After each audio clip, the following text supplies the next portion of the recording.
మనకు వినిపించారు. ఏ బడి చెప్పండి? ఏ బడి ఇది? గవర్నమెంట్ బడా? ప్రైవేట్ బడా? లోబడి చెప్పండి. లోబడి ఎవరికి లోబడి ముందు? దేవునికి లోబడి. ఆ బడి అదండి. మళ్ళీ చేతబడి కాదు మళ్ళీ ఇది అదండి. ఆ బడి ఈ బడి చేతబడి శుద్ధబడి ఉప్మా బడి కాదు, దేవుని వాక్యానికి లోబడి.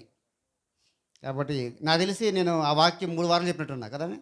3 వారాలు చెప్పా గతంలో, ఒక నెల క్రితం అనుకున్నా నాకు తెలిసి. అదే వాక్యము ఆ లోబడి గురించే, సేవల గురించి, అదే ప్యాసేజ్ గురించి 3 వారాలు చెప్పి ఇంకా కంప్లీట్ కాలేదు నాకు తెలిసి. ఇంకా చెప్తున్నాను. ఇంకా సీరియస్ మధ్యలో ఆగింది కానీ 3 వారాలు చెప్పాను. మరలా దేవుడు అదే వాక్యాన్ని మరలా ప్రభు మనతో మాట్లాడు ఎందుకు రిపీట్ చేశాడంటే, ఒక ఆయన అంటే ఇలాగే సంఘ పాస్టర్ గారు ఎక్కడికి వెళ్తే అక్కడికి వెళ్తూ ఉంటాడు. పాస్టర్ గారు అక్కడికి వెళ్ళినప్పుడు ఇదే వాక్యం చెప్పారు, ఈ వాక్యం వెళ్ళింది వేరే వాక్యం. అక్కడ చెప్పినప్పుడు ఈ వాక్యం చెప్పారు, మొన్న ఆ ఊర్లో వెళ్ళినప్పుడు అదే వాక్యం చెప్పారు, ఇక్కడికి వెళ్ళినప్పుడు ఇదే వాక్యం చెప్పారు, ఈ వాక్యం తప్ప నీకు ఏమి రాదా అని అంటాడు. ఎవరో అవిశ్వాసి.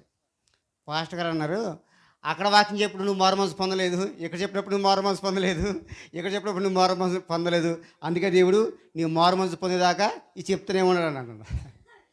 కాబట్టి మళ్ళీ అక్కడ మనకు ఉంటాయి, దేవుని అక్కడ దేవునికి ఉంటాయి. కాబట్టి అది ఎందుకు రిపీట్ చేయబడుతుందంటే, ఇప్పుడు పిల్లలకి 2 సార్లు ఎందుకు చెప్తారు, వారికి ఇంకా అర్థం కాలేదు.